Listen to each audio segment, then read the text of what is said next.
तो नमस्कार दोस्तों, आज हम बात करेंगे एचपी पुलिस कांस्टेबल के टेस्ट के बारे में। अभी तक मैक्सिमम लोगों ने फॉर्म भर ही लिया होगा, क्योंकि फॉर्म भरने की जो शायद एक्सटेंडेड डेट थी वो भी अब शायद नज़दीक आ चुकी है। तो अब इसके बाद क्या, फॉर्म तो भर लिया सभी ने। मैक्सिमम लोग फिज़िकल की तैयारी भी लगे होने करने। फ़िज़िकल कैसे करना है, कैसे क्वालिफाई करना है, मैक्सिमम लोग इसके बारे में सोच रहे होने। तो इसके अभी नोटिफिकेशन में ना कुछ और लिखा हुआ था। मैक्सिमम कैंडिडेट इसको ना पढ़ते नहीं है, सीरियसली नहीं लेते हैं कि देखेंगे फिज़िकल होगा उसके बाद देखा जाएगा जो भी होगा, ठीक है।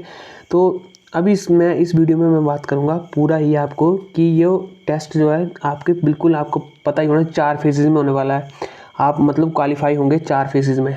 सबसे पहले आपको फिज़िकल टेस्ट देना होगा, उसके बाद आपका रिटन होगा, उसके बाद एवोल्यूशन ऑफ डॉक्यूमेंट वेरिफिकेशन होगी, ठीक है। और उसके बाद अगला स्टेप है आपका मेडिकल एग्जामिनेशन। तो सबसे इम्पॉर्टेंट स्टेप क्या है, सबसे पहला स्टेप है आपका फिज़िकल टेस्ट। तो मैक्सिमम लोगों को पता ही होगा कि फ़िज़िकल टेस्ट कैसे होता है, किस तरह से होता है। मैक्सिमम कई लोगों ने दिया भी होगा।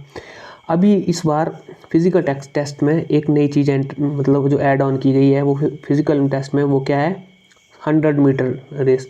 100 मीटर जो है शायद 14 सेकंड में, और वो ही one of the most difficult task है वो, ठीक है। पहले होता था कि अगर कोई बच्चा प्रिपेयर भी नहीं है फिज़िकल टेस्ट के लिए, वो भी जाता था तो वो आसानी से क्वालिफाई कर जाता था।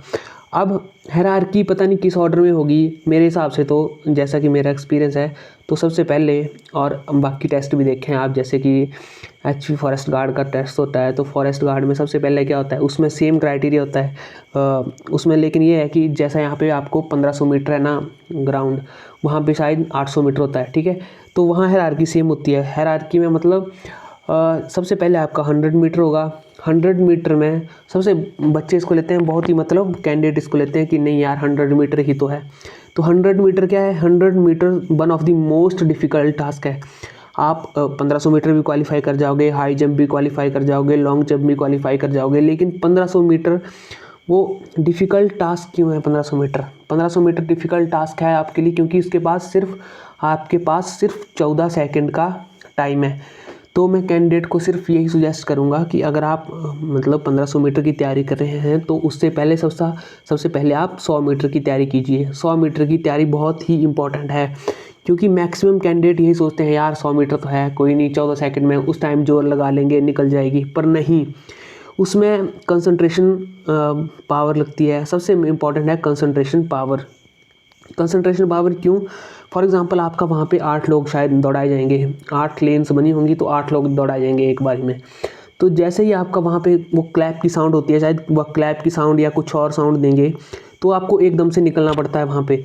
अगर आप for the fraction of second भी लेट हो गए तो आपके वो मतलब आप पीछे रह गए। तो इसके लिए आपको क्या चाहिए, आपका पूरा शांत दिमाग चाहिए, शांत मन चाहिए, आपकी कंसंट्रेशन होनी चाहिए कि जैसे ही आपने वो क्लैप की साउंड सुनी, ना उससे पहले ना उससे फ्रैक्शन ऑफ सेकंड लेट, आपको चलना है सिर्फ उसी टाइम पे।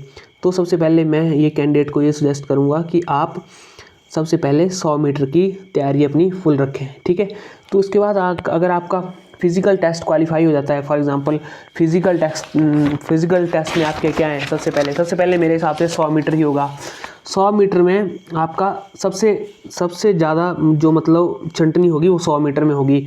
100 मीटर में अगर 8 बंदे दौड़ाए जाते हैं तो उसमें से मैक्सिमम 2 या 3 बंदे क्वालिफाई करते हैं, ठीक है। अब ये 1500 मीटर की तरह नहीं है, 1500 मीटर में मैक्सिमम लोग क्वालिफाई कर जाते हैं, ठीक है। तो 100 मीटर में 8 में से 2 या 3 बंदे मतलब क्वालिफाई करेंगे। तो आप देख लो कि 100 मीटर में कितनी परसेंट आपकी सक्सेस रेशो है।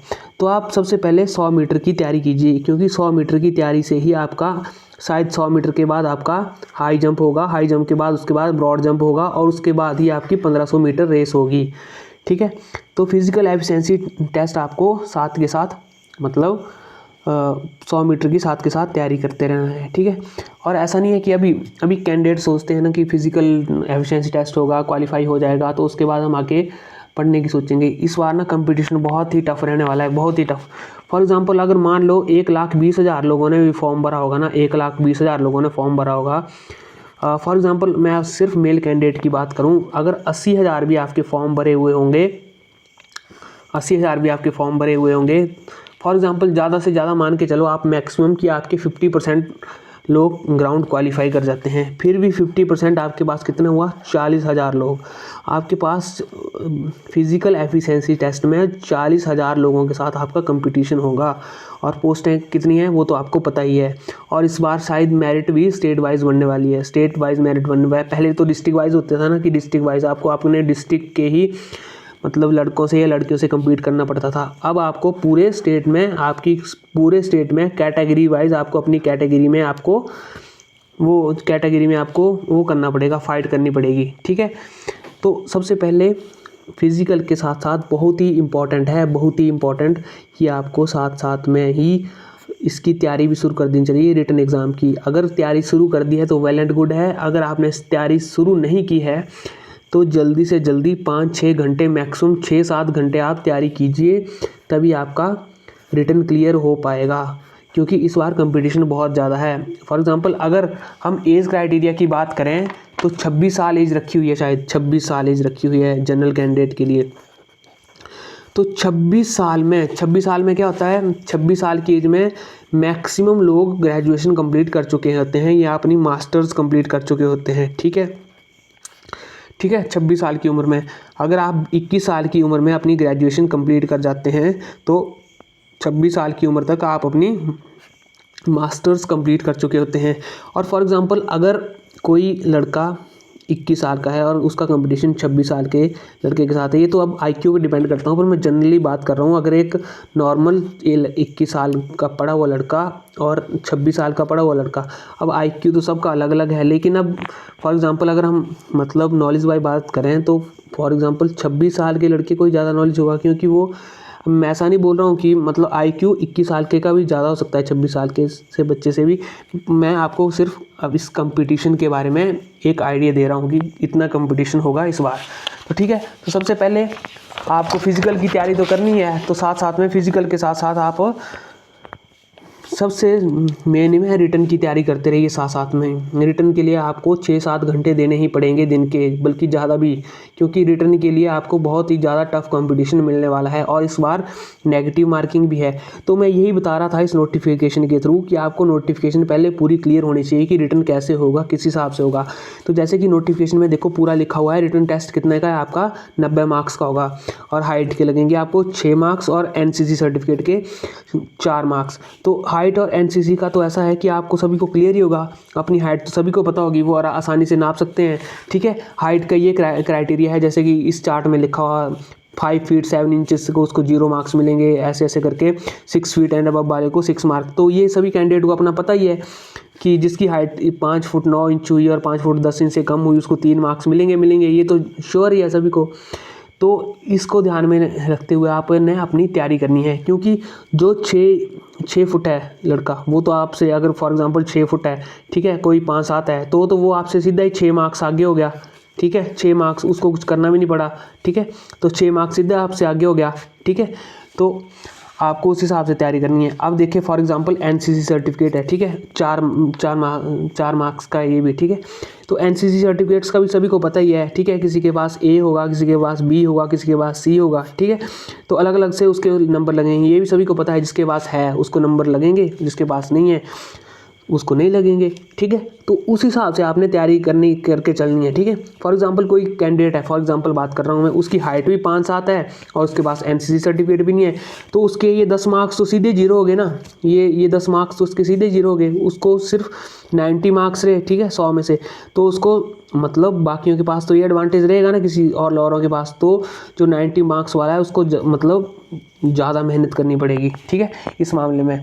तो मैं यही बता रहा था कि आपको फिजिकल के साथ साथ रिटन की तैयारी भी करनी पड़ेगी। अब रिटन की तैयारी आपको कैसे करनी है, ठीक है, रिटन की तैयारी आपको कैसे करनी है, ठीक है। सबसे पहले फिजिकल आपने क्वालिफाई कर लिया, फिर क्वालिफाई होने के बाद आपका रिटन एग्जामिनेशन बहुत ही इंपॉर्टेंट है, ठीक है। इसके बेसिस पे आपका सिलेक्शन डिसाइड करेगा। फिजिकल में आप जो मर्जी कर लो, ठीक है, आपको सिर्फ क्वालिफाई करना है वो, ठीक है। तो रिटन एग्जामिनेशन के बेसिस भी आपका सिलेक्शन होगा। मैंने आपको पहले बताया कई कैंडिडेट होंगे उनके पास सिर्फ 90 मार्क्स होंगे, ठीक है। उनको 100 में से ऑलरेडी उनके 10 मार्क्स कम हो चुके होंगे, जिसकी हाइट आपको मैंने पहले बताया, और 9 NC सेट उसके ऑलरेडी 10 मार्क्स कम हो चुके होंगे, तो उसको 90 में से मैक्सिमम स्कोर करना पड़ेगा, ठीक है। तो अब 90 है उसमें, ठीक है। तो आपको पता होना चाहिए रिटर्न में। अभी सिलेबस मेरे हिसाब से कोई डिसाइड नहीं है बोर्ड का, बोर्ड ने कोई ऐसा कोई स्पेसिफिक सिलेबस नहीं दिया है कि यहाँ से होगा, तो आपको मैक्सिमम कोशिश करनी पड़ेगी, ठीक है। अब देखो इसमें क्या लिखा हुआ है, ठीक है। 2 घंटे का पेपर होगा, 2 आवर्स का पेपर होगा, ठीक है। 2 आवर का पेपर होगा, 90 मार्क्स होंगे मैक्सिमम, ठीक है। मल्टीपल चॉइस क्वेश्चन होंगे, ठीक है। नेगेटिव मार्किंग भी है साथ में, नेगेटिव मार्किंग ये बहुत ही इंपॉर्टेंट है, ठीक है। नेगेटिव मार्किंग भी है इस बार, ठीक है। नेगेटिव मार्किंग भी है इस बार, ठीक है। नेगेटिव मार्किंग है इनकरेक्ट आंसर्स के लिए, ठीक है। तो सबसे पहले ये है कि इस बार नेगेटिव मार्किंग रखी गई है, ठीक है। अब देखें तो आगे लिखा हुआ है the question paper will be in bilingual and English and Hindi, ठीक है। तो क्या लिखा हुआ, क्वेश्चन पेपर 2 भाषाओं में होगा, मतलब बाइलैंग्वेज 2 भाषाओं में, इंग्लिश और हिंदी में, ठीक है। If there is difference in English and Hindi version of the question and answer option, the English version shall be treated as correct and final. इसका मतलब क्या है कि अगर हिंदी और इंग्लिश के मतलब इसमें दोनों में फ़र्क होगा, तो जो इंग्लिश वाला होगा उसको करेक्ट माना जाएगा। अब सबसे इम्पॉर्टेंट बात क्या है, इस बार जो है चेंज हुआ है, इस बार जो चेंज हुआ है, क्या चेंज हुआ है। फॉर एग्जांपल पहले अब आपको मैक्सिमम एग्जाम में ऐसे मिलते थे A B C और D, और उस पर ऐसे गोले बने होते थे, तो आपको A को ब्लैक करके आ जाना होता था, ठीक है। तो अब क्या हुआ है, अब बिल्कुल चेंज हो गया है। अब आपको साथ में D के साथ में एक और ऑप्शन भी मिलेगा, E ऑप्शन, ठीक है। ये 4 तो आपके होंगे, मतलब MCQs के इसमें से एक कोई आंसर होगा, ठीक है। अगर आपको क्वेश्चन अटैम्प्ट नहीं करना है तो आपको E को ब्लैक करके आना पड़ेगा। ऐसा क्यों किया है शायद बोर्ड ने, ताकि ट्रांसपेरेंसी हो जाए। क्यों जैसे कि पेपर लीक्स के एग्जाम मामले सामने आए, तो कई लोग क्या करते थे कि अपनी OMR शीट बिल्कुल खाली छोड़ देते थे, ठीक है। आगे उसको फिर वो ऐसा कुछ हुआ था, सुनने में आया था, ठीक है। तो आगे उसको मतलब मैं इसकी ज़्यादा डिटेलिंग में नहीं जाना चाहूँगा। तो अगर आपको क्वेश्चन अटैम्प्ट नहीं करना है तो आपको E में से आपको इसको ब्लैक करके आना पड़ेगा, आप उसको खाली नहीं छोड़ सकते।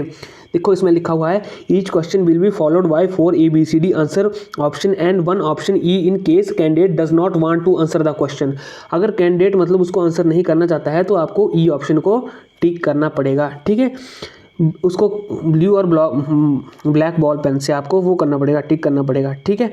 No answer will be left blank.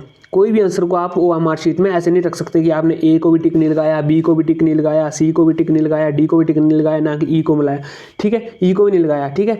अगर बोला in case the candidate does not want to answer a question to avoid negative marking he shall have to blacken the option E, ठीक है। अगर आपका क्वेश्चन नहीं आंसर नहीं आता है तो आप E को ब्लैक कर सकते हैं, ठीक है, ठीक है, ठीक है। E आपको ब्लैकन करना ही पड़ेगा। If any answer is left blank और none of the option is blacken then will also result in negative marking. तो ये बहुत ही इंपॉर्टेंट बात है। अगर आपने ये क्वेश्चन छोड़ दिया सीधा ही, आपने ना A टिक किया, ना आपने B टिक किया, ना आपने C को ब्लैक किया, ना ही D को, ना ही E को, तो आपका ये क्वेश्चन आपको मतलब नेगेटिव मार्किंग के तौर पर आपको गिना जाएगा। आपके सीधे ही 0.25 नंबर कट जाएंगे, ठीक है, ठीक है। ये बहुत ही इंपॉर्टेंट बात है। तो आपको देख लो इस हिसाब से तैयारी करनी है, आपका अपना नॉलेज इस हिसाब से प्रिपेयर करना है, ठीक है। अब आगे लिखा है द आंसर की of question shall be uploaded on site. आगे लिखा है कि जैसे आप एग्ज़ाम हो जाएगा, ठीक है, तो आज वैसे ही आपको आंसर की अपलोड कर दी जाएगी आपकी वेबसाइट पे, ठीक है। और उसमें भी अगर आपको कोई डाउट लगता है, ठीक है, तो उसमें आपको 5 दिन दिए जाएंगे, ठीक है। 5 दिन दिए जाएंगे किसके लिए, ऑब्जेक्शन रेज करने के लिए। तो ऑब्जेक्शन रेज करने के लिए आपके पास कोई मतलब वैलिड प्रूफ होना चाहिए कि ये आंसर जो है आंसर की में गलत है। उसके लिए भी आपको रिफंडेबल फ़ी ऑफ 100 रुपये की आपको चार्ज करनी पड़ेगी पर ऑब्जेक्टिव क्वेश्चन। एक क्वेश्चन के लिए आपको फॉर एग्जांपल अगर आपको एक क्वेश्चन के लिए रेज करना है तो आपको 100 रुपये देने पड़ेंगे।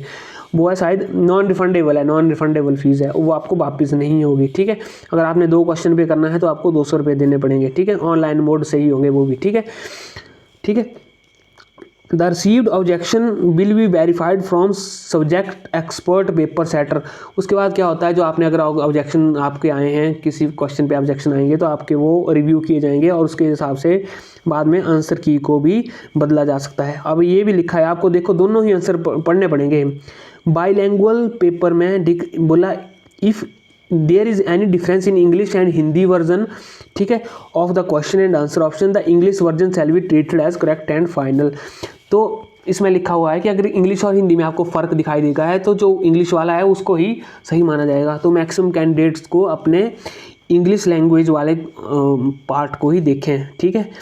तो सब क्योंकि इंग्लिश वाला ही करेक्ट माना जाएगा। बाद में आप अगर मतलब दोनों में डिफरेंस आता है तो आपको इंग्लिश वाला ही आपको वो है सही माना जाएगा, ठीक है। और इसके बाद एक और है बहुत ही, ठीक है, where roll number application number in both the column and test booklet series have been written wrongly or OMR sheets and also encoded incorrectly by the candidate, or the OMR sheet of such candidate shall not be evaluated and shall be rejected straight away। अगर इसमें लिखा है कि आपने अगर role number application number अपनी OMR sheet में कुछ भी गलत भरा है तो उसको रिजेक्ट कर दिया जाएगा, ठीक है।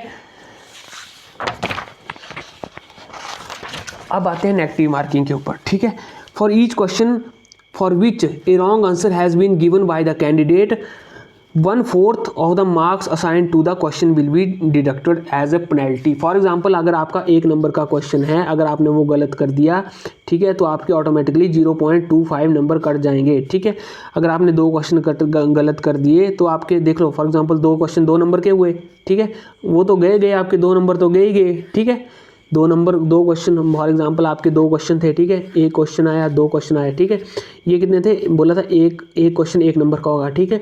तो आपने 2 क्वेश्चन तो गलत करे ही करे, आपके 2 नंबर तो गए ही गए, ठीक है।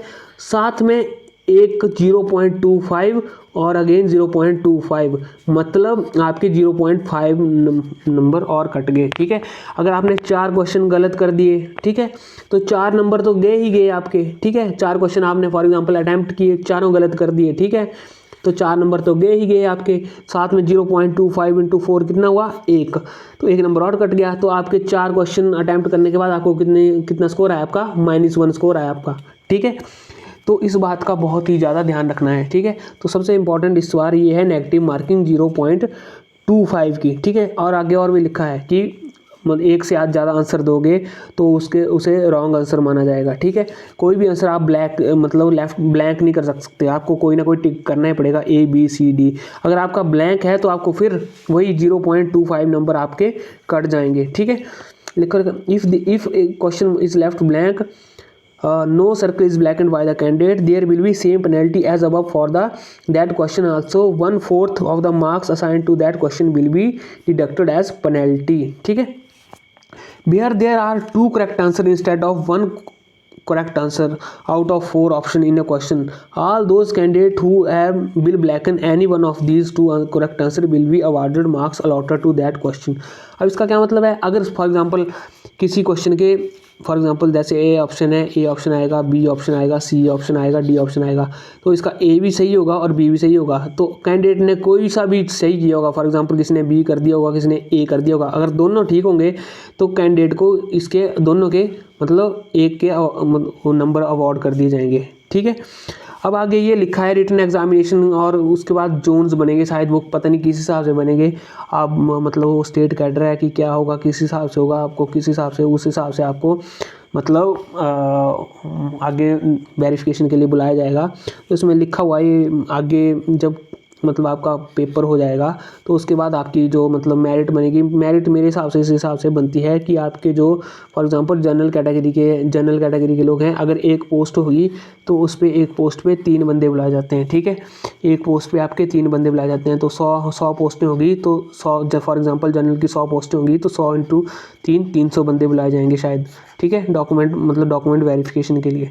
तो इस हिसाब से होता है, बाकी जोन जिस हिसाब से डिवाइड करेंगे। आगे लिखा हुआ देखो ये NCC सर्टिफिकेट के बारे में, जो उसमें स्टार्टिंग में बता रहा था कि इसका कैंडिडेट को खुद ही पता लग जाएगा, ठीक है। कि अगर किसी के पास A सर्टिफिकेट है तो उसको कितने मार्क्स लगेंगे, ठीक है, 1 मार्क्स लगेगा उसको, ठीक है। अगर किसके बाद B है तो उसको 2 मार्क्स लगेंगे, और किसके पास C सर्टिफिकेट है तो उसको क्या लगेगा 4 नंबर लगेंगे, ठीक है। आपको सभी को आगे लिखा हुआ है कि the original document of the candidate declare qualified admitted provisionally to appear in the document verification shall be checked scrutinize on the day of document verification, ठीक है। ऐसे ही आपका मतलब डॉक्यूमेंट वेरिफिकेशन होगी, उसके बाद ही आपका जो फाइनल मेरिट लिस्ट बनेगी। ठीक है, तो ये सबसे इम्पोर्टेंट क्या बात हुई इसमें, आपका सबसे इम्पोर्टेंट क्या है, जो आपका 90 मार्क्स हैं, 90 मार्क्स, क्योंकि 6 मार्क्स हाइट के और 4 मार्क्स आपके किसके, एनसीसी सर्टिफिकेट के। वो कैंडिडेट्स को ऑलरेडी आइडिया होगा, अपने मार्क्स अपने आप खुद कैलकुलेट कर सकते हैं वो। ठीक है, तो आपको मैक्सिमम जोर लगाना है 90 मार्क्स पे जोर लगाना है। ठीक है, सबसे पहले क्या है, सबसे पहले क्या, फिजिकल में आपको सबसे ज़्यादा जोर किस पे लगाना पड़ेगा, 100 मीटर पे सबसे ज़्यादा जोर लगता है। 100 मीटर पे कैंडिडेट सोचते हैं कि नहीं 100 मीटर उस टाइम निकाल लेंगे, बट बिल्कुल गलत है ये, बिल्कुल गलत। क्यों, क्योंकि 100 मीटर के लिए आपको सब कुछ चाहिए, आपको स्टेमिना भी, स्टेमिना तो क्या ही चाहिए उसमें, आपको चाहिए कंसंट्रेशन, सबसे इंपॉर्टेंट है कंसंट्रेशन पावर चाहिए आपको। आपका ध्यान उस टाइम उस क्लैप पे होना चाहिए, इस पे होना चाहिए, ना ही आपको जल्दी भागना है उस क्लैप से, ना ही थोड़ा फ्रैक्शन ऑफ सेकंड लेट होना है। तो आपको सबसे पहले क्या करना है, 100 मीटर की तैयारी आप साथ साथ में करते रहिए।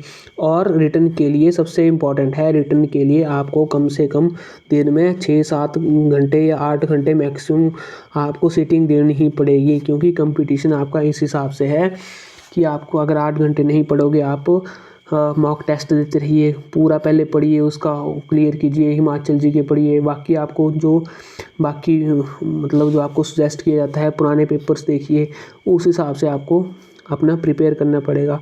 आपका माइंड सेट मतलब स्ट्रांग होना बहुत ही ज़रूरी है। ऐसा नहीं है कि आपने फिजिकल क्लियर कर लिया तो आपकी सिलेक्शन होगी। ठीक है, फिजिकल के बाद ही असली आपकी परीक्षा शुरू होगी, वो रिटर्न के लिए। ठीक है, मैक्सिमम लोग जो मतलब थोड़ा बहुत स्टेमिना रखते हैं या उनकी थोड़ी बहुत फिटनेस ठीक है, वो आपका रिटर्न क्लियर कर जाए, मतलब फिजिकल क्लियर कर जाएंगे। मेन बात आएगी आपकी रिटर्न में, क्योंकि रिटर्न में कंपटीशन बहुत ज़्यादा है। इस बार आपकी शायद स्टेट लेवल पे कंपटीशन है, आपको पता ही है डिस्ट्रिक्ट लेवल पे पहले कितना कंपटीशन होता था, और बहुत दिनों से कोई भी ज़्यादा भर्तियाँ नहीं आ रही हैं। तो मैक्सिमम पढ़े लिखे लोग भी जो बड़े बड़े पेपरों की तैयारी कर रहे हैं वो भी इस पेपर को देंगे। ठीक है, तो सबसे पहले यही है कि आपने मतलब अपनी तैयारी पे बिल्कुल फोकस करना है। बाकी अपना थोड़ा सा मतलब माइंड थोड़ा इस हिसाब से रखो कि थोड़ा पॉजिटिव माइंड लेके आप तैयारी शुरू करो। यही टाइम है थोड़ा सा तैयारी करने का। अगर आपने इस टाइम को यूटिलाइज़ कर लिया सोशल मीडिया वगैरह से दूर होके, तो आपको वो फ्यूचर में बहुत ही ज़्यादा बेनिफिट देगा। बाकी कोई अगर हेल्प की ज़रूरत होगी तो आप बोल सकते हैं वहाँ पे। ठीक है, थैंक यू।